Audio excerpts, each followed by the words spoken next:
Hello, I'm Eric Snodgrass, and thank you for watching this in-depth ag forecast for Australia. Well, I gotta be honest with you, July got the job done. If you look back at that month and the precipitation patterns across most of Australia, we were hitting some key areas that we've been talking about drought for months. And so when you look back, rainfall anomalies, for the most part, were positive. Now, there are a few pockets that we can continue to watch where we had below normal precipitation. So this is not to say that everybody was getting the rainfall that was needed, but overall, we're going to go back and look at the month of July and say, all right, what did it do? What did that winter month have to do in order to make this precipitation possible? So the first piece of this is the kind of persistence, especially in the latter half of the month, of having low pressure systems, sitting in this area.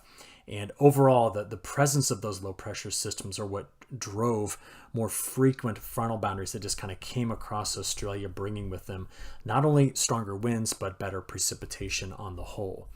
Bigger picture, the jet stream winds finally sagged a little bit farther to the south. They were very fast overall across Australia. This was related to the southern annular mode, the Antarctic oscillation, again, the same thing, and how that particular piece of the jet was good at just delivering low pressure systems that rolled across the southern tier of all of Australia.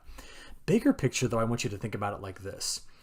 Deep in the atmosphere, when we look at where the troughs and ridges are, we can see here that the jet stream configuration had a larger ridge sitting in this area here, like that, a deeper trough that kind of dug in through Australia here, and another ridge that built from New Zealand over into this part of the South Pacific. And that switch right into there is what drove all of these systems. So I'm going to be looking for that. If we're going to keep August on the same kind of road that July was on, we're going to need to keep troughs of low pressure, areas of surface low pressure, and the flow going. Now, in the near term, the upcoming forecast, we got to kind of shift our view because I know this is centered on the prime meridian rather than the international dateline. So come down here. There's a bit of a change. Can you see it? Overall, for the next couple of weeks, we have much lower pressure sitting here with higher pressure there. Now, that doesn't mean we won't curl up low pressure centers during this time frame, but this is not the same setup that we saw in July to drive really, really wet conditions in the month of August. Now, it's also not a dry scenario. There's actually open flow in our jet stream pattern across our south, and that's good. It's not blocked up and stuck in a configuration that's going to continue to drive widespread dry conditions. So when you look at it on the whole, this is what you end up getting, okay? For the next 2 weeks, we still have fronts that come into Western Australia. There's a low that's curling up today and tomorrow, Thursday and Friday here, that I want you to pay attention to. And we're going to see very persistent flow coming out of the east that's going to hit right here along our east coast. Unfortunately, that gives us that rain shadow effect in this area, giving us drier conditions. Now, I said drier, not dry, and I want to get in there and look at it. But again, this map just encapsulates from today's European model run the next 2 weeks looking at precipitation anomalies. Okay, winds. Unlike last time, winds are actually a little bit calmer in the forecast than they were in the previous one. I still have some stronger winds across the south. We can expect to see gusts at times over the next 10 days in the 30 to 50 mile an hour range. Again, as there is still a storm track and fronts moving through here, but not quite as prolific with the 50s and 60 mile an hour winds we saw with that system we talked about a couple of weeks ago. So where are we? Where's the pattern going in the near term? It starts with a look at the jet stream, which is split right now. You can see that one component of it is here, and a second component of it is much farther to our south. And where it splits, this trough is producing a low pressure center right there that's going to move to the east. But to the south, we have just a very large void in the atmosphere where higher pressure is filled in. And that's going to be what controls the near-term precipitation pattern as we wait for this high pressure cell to move off of the southeast coast. So take a look. This is where we are. Picking this up at about 9:30 a.m. This is Adelaide time. This is on Thursday. There is the trough that produced that low pressure center that's given us this precip. There's our high pressure cell to the south. As we go through the day on Thursday into Friday, you're going to see that as this high pressure cell slides over, and again, the flow coming around it like that, the weak low pressure center and its associated front collide with it. And that's what's going to be giving us our best chances of rain to get into this particular area. Now you can see there is another long frontal boundary that's stretched here that's hitting Western Australia by the time we get into Friday afternoon and evening. As we play through the weekend, you'll watch this upper level high pressure cell. Really, it's a vertically stacked one. So there's a surface high pressure cell and an upper level one, both, okay, that are going to just drive flow like this, okay? So front slides in here. High pressure dominates just off Tasmania, so it's right down there, and it's that flow around this that's going to be so critical to watch. So again, where are we? This is Saturday night, getting into Sunday. See the front come through. See the persistent coastal flow. That's through Sunday into Monday. This front really loses a lot of its steam and effort here as it goes across South Australia. So it's not a big precipitation maker as it eventually slides past Adelaide into Victoria by next Tuesday into Wednesday. So you can see there is some moisture getting here, but it's not an overwhelming amount overall. What I did note for this entire time period is that high pressure cell basically moved to there, which means we're going to keep getting this flow coming around like this in some fashion through most of the front half of next week. Now, again, there are more systems coming out of that deeper trough. You saw it a moment ago that's sitting over here, and that's why we keep hitting, oops, sorry about that, parts of Western Australia with some halfway decent moisture. But the bigger picture about all of this, if you start adding up this precipitation, well, let's not do anomalies, let's do total precip, is that it's going to look something like this, okay? So again, watch it again. This is Thursday into Friday. There's our precip coming into this area. Heavier rains along the coast. The front hits Western Australia and starts to spread some light rain through next Monday and Tuesday over South Australia. We know that by Wednesday, Thursday, there's another front that comes through. There it is, such that by Friday, it's also hitting, parts of Victoria after going through South Australia. And you stitch the whole 10 days together, and your heaviest rains are touching the coast. So it's here, and it's there. All right, that's what we've currently got. Now, I just want to let you know something. I've been working on a brand new suite of maps for you. I'm pretty excited. I don't have them finished. I apologize. It's late summer here in the States. I've been traveling, speaking to a lot of different grower events. I haven't had enough time to get my fingers on keyboard to get it done for you. But we're going to be able to zoom into any of the, any region and be able to see all of these different weather variables forecast out. I'm pretty pumped about this. We should have it done here pretty soon. But that, again, is your look at the next 10 days of total accumulated precip. Now, take note, once we get into next week, next Thursday, Friday, there is a trough of low pressure that is trying to move through here. And you remember back in July, it was these troughs that kicked off systems that helped to move the pattern forward. So that means later into week 2, we're going to start to see that trough slide in, and it'll sit and spin over parts of the whole eastern part of Australia. And I think that's going to be critical for understanding the week 2 precipitation and temperature pattern. So you see it right there. That's the trough of low pressure that moves in. Where are we in time? This is out there around Sunday the 17th, Monday the 18th. Okay, before I do that, let me show you what it's going to do in terms of precip. Let's just be clear here. So let's go to surface precipitation. I don't know. Let's do a 5-day anomaly. There we go. So here we go. That's our next 5 days. We've got this all detailed, right? We saw that. We start to include that front that comes through here, and we start to wipe out some of those drier regions. That's the front that's coming mid to late week next week. And then take a look. As we get out there past the 15th, 16th, 17th, and 18th, right in through here. Did you see how the dry region starts to go away? That's partly because of the load that's expected to sit and spin in this area that's going to help deliver overall some precipitation to some of those drier spots that we're looking at over the next week. So I just wanted to kind of paint that picture for you so you can see what we were talking about here. Now let's get into the temperatures, because most of the last couple of weeks, we've seen some pretty chilly temperatures. In fact, on the whole of July, even though you're seeing warmer than average down here, we had several places down -4, -5, up to -10 degrees C up here at higher elevation. We had some snow, of course, but for the most part, the last 2 weeks has been really quite chilly across the west, and temperatures there averaging 2 to 5 degrees C below average, so some pretty chilly air in place. If we look at where the forecast is going, you can see the cooler air right now associated with that low, and as I play it forward, it slides east. Now, as we get out there, watch the warmth in the west spread across across South Australia, be replaced by the time we get here. It is the 16th, 17th, 18th, 19th. Look at that. As we get into later August, I'm talking past the 15th, 16th, and beyond, where that trough settles in, it brings in cooler air here first, and then settles quite a bit of cooler air in there later. So again, this would be your day 10 through 15 time period, which gets you out between like the 16th and the 21st. All right, so that's overall what we're looking at in terms of temperature patterns going forward. So some more cold air coming after a brief warm-up we're expecting here over the next 10 days. Now, that gets me to kind of bigger picture things, all right? That we got the near term out of the way. Look at this. Now, I'm going to be focusing on the same things we focused on for most of our cold season, and that has been, what are our pressure patterns looking like? And as I play this forward, getting more into September, what I'm starting to notice is from mid-August to mid-September, we return to more lower atmospheric pressure here with more higher atmospheric pressure there and there. Can you see it? Now, what's interesting about that is that's very similar to the pattern that was set up in the month of July.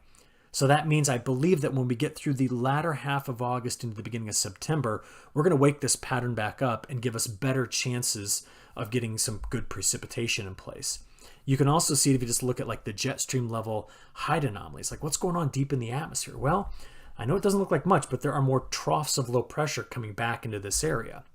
Now, those troughs of low pressure, those are the same things that help drive the wetter time period that we experienced for many in the month of July. So I'm optimistic about it. So if we kind of zoom in here and see the end effect of this, let's just zoom into Australia and let's look at the 30-day precipitation anomalies from mid-August to mid-September. What do you notice? We don't see large areas of dry weather showing up in the forecast, meaning that the model is suggesting that the pattern stays invigorated, stays moving, the trough ridge pattern evolves, systems come through, and we have moisture. Now, most of what you see here is from the next few weeks, right? We saw that system just pounding the East Coast with more and more rainfall. So that's what we've got going on there. But overall, I think this is a relatively favorable outlook on the whole, okay? So going from here, watch this. This is very interesting to me. I have a problem with all of the long-range forecasts right now and agreement in what's happening in the atmosphere. And I'm curious, if we just come back to this narrative, if just the presence of bigger troughs here help drive more systems, or is it the tropics that begins to have its own way with things? So let's get back to the averages here. Now, what am I talking about? Now, you know the MJO is a critical piece of our flow. It's this area of rising motion that tends to move from Africa all the way over the what we call the maritime continent, or the islands north of Australia, Indonesia, Papua New Guinea, these islands, and then eventually out into the open Pacific Ocean, right? We're quite familiar with that.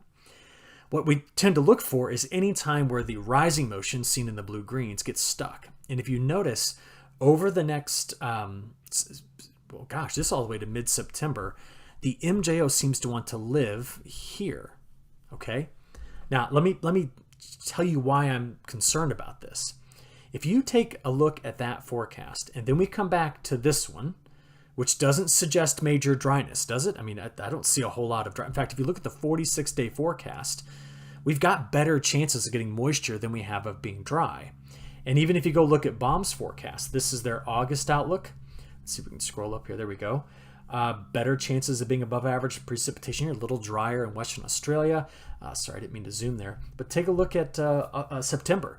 It's very similar, once this eventually loads here, to what you've got right now in the month of August. Well, you can see the thumbnail up there. I don't know why. There it goes.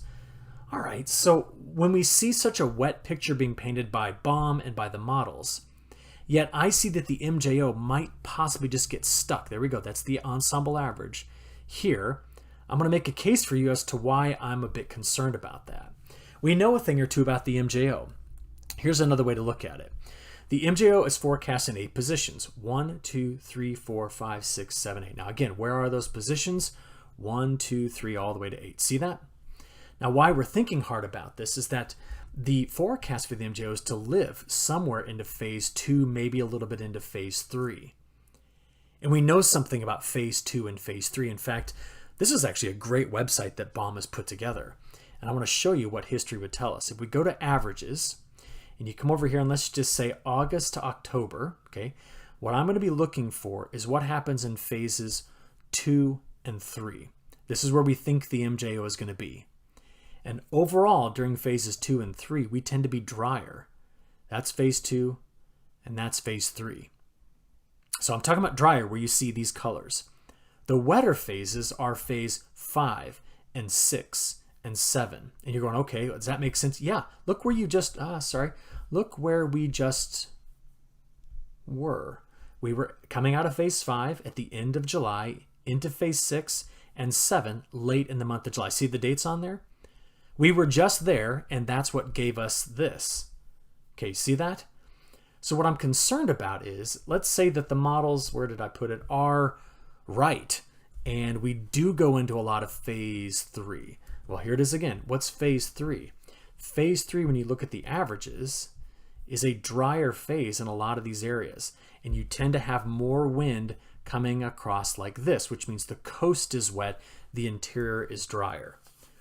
Yet the same model that produced this forecast, this one right here, is suggesting that that's what the next, 45 days looks like. And that's a bit interesting. Now, this lines up, but being a little bit wetter than average in the interior, maybe in Western Australia, doesn't. So there are some similarities, but some differences, and that's why we spend so much time trying to focus on the tropics versus the subtropics versus the polar regions. All right, you've now seen what I think is going to be the dominant drivers, and you do know that there's risk to this map at being drier in this area as we go forward if the MJO wins the day. If it doesn't, I think this map is going to be a good representation of the mid-August to mid-September timeframe, okay? From there, though, I do want to make a point about some bigger factor things going on. If you take a look at the ocean temperatures, right now, these cooler waters here, the cooler waters that are emerging there, and the cooler water that stretches in through here, all point toward stronger trade winds moving in this direction. So do the cooler waters emerging here. In fact, if you want to see it, since the beginning of July, we have had stronger trade winds, which is indicative of La Nina-like conditions moving across the Pacific. They've been stronger here across, this bit of water between, Australia and the islands to the north. And then look, right over here, quite a bit stronger too. Now, this is all pointing toward possibly a resurgence of a weak La Nina. And right now, the new forecast that was just released from the European seasonal model, again, is suggesting we're ENSO neutral now. We could slide back in August, September, October, November into weak La Nina territory. It's not the only model that says that. We've also got the CFSV2 model. That's a model that's run out of NOAA from the States. It's also got that set up. Actually, I don't have a single model that's suggesting that we're not going to get there. And we're starting to see a reflection of that. Look at the Southern Oscillation Index. It has been since the beginning of July going up and up and up. And when it gets above 7, that is base state La Nina in the atmosphere. Now, why am I showing you all of this? Because if you historically correlate August, September, October precipitation patterns against El Nino and La Nina, the negative correlation means when you have a La Nina, there's a better chance than not of having above normal precipitation when you look at just the correlation of historic values of this from 1950 to 2020. So we're looking at that, trying to figure out if that's going to be the dominant driving case. And knowing that our newest model run, which was just updated today, gave us this look. Now take a look. See that map right there? This is drier, drier, wetter. Look how well this aligns with the historical correlations. Drier, drier, wetter. So what we've got right now is the models responding to the fact that possibly there's a weak La Nina coming, and that is why you will not find a forecast through the remainder of winter into spring and summer that isn't going to be wet for you. So just take a look. There it is. It's got wetter than average conditions August, September, October. September, October, November, wetter. Getting into October, November, December, wetter. And what's also interesting about this is that we're looking wetter here as well. Now, why this is important is South America is about to start, what's a couple of months away. It won't be until October, but they're going to be looking out at that time frame to start planting their first crop of soybeans. They're in the middle of their dry season right now. And if they're wetter than average, but not too wet, this will mean a rapid planting of that crop, which we do expect to grow by 4% this year. The earlier they plant that crop, the more spread out we end up getting the growing season, and it's easier for them to plant. They actually have 3 growing seasons. They're going to get them all in. What I'm worried about is the fact that Argentina tends to go dry, which could hurt their winter wheat crop. So does southern Brazil, and that's starting to show up in the models. So just a couple of just different pieces of the puzzle here as we try to think about the global weather patterns with respect to all of this. But I want to come back to some analysis as we finish up this video. And the analysis I want to do is I want to show you your latest NDVI data. So it's the Normalized Difference Vegetation Index. I've just chosen only cropland, but I looked at all of Australia. Now you could go into this particular tool, which I've linked many times, so you probably have it bookmarked, and you can choose individual regions, right? But if you look at all of it, knowing our main ag areas are here, okay, the NDVI value right now, which is in red, matches a year ago, and we are way above the historic averages. Now remember, what is NDVI? It's the Normalized Difference Vegetation Index. The higher the value, the better the crop looks from space. Basically, the greener it is. And we're going up. And I think there's a pretty good reason to believe that from now through September, we get up into this territory. Now, what's interesting about this is I want to show you some other places around the world. South America, I was just talking about it. Well, South America had record high NDVI in April, May, and June, and that is during the time frame of which their safrinha corn crop is being harvested, which is why it is such a large crop. If I take Brazil off and put on the United States, and we're only going to look at our main grain belts in through here, right now we have got a new record high NDVI driven mostly by the weather in the Corn Belt. If you just take a look at our precipitation through summer, we've had an incredibly active corridor right in through here of very wet weather. Our cotton crop that's grown in parts of Texas has been wet. We've been a bit drier along our Mississippi River Basin, which runs right through here. That's the southern part of it. But overall, still, because of how wet spring was, there's still a lot of good-looking crops in that area. Long story short, major drought predictions for 2025 growing season in the U.S. were terrible. They were all wrong. And instead, we've got a tremendous amount of moisture. There's drought up in Canada where we have huge wildfires going here, but it's in the forest, not in the Canadian prairie. So I'm making this point just to illustrate something for you. Our corn crop was yesterday estimated to be 188 bushel per acre crop. I should know this, but I think the current record is 178. I've got to go look that up. I'm sorry, but it's somewhere around there, meaning that this is going to be not just a new record, but smashing our old records. And that's going to really change the crop mix across North America, across the rest of the world going forward, just given that there's going to be a huge surplus of this grain hitting the markets in October, November, and December. And I just wanted to keep you aware of that. One last thing to do here. I showed you these areas. Remember how we saw some major drought in France earlier? Well, right now, if you just take a look at France, they came out of the basement with some better rains lately, and their NDVI is back up to normal. You can also go look at Russia. So we just take a look at where Russia grows crops, but it'll show you the whole thing will turn blue. The Russian NDVI is above last year. And finally, let's come over to China. Just click on China on the whole, and its NDVI value is also at record high. Long story short, there's very few places across the Northern Hemisphere that are showing major weather stresses, and we need to consider that as we go forward. So I'm going to wrap it up there. Just tell you again, thanks for watching. Stay safe over these next couple of weeks, and let's see if we can figure out which of these factors wins out in our forecast going forward. I'll talk to you again in a couple of weeks. Thanks.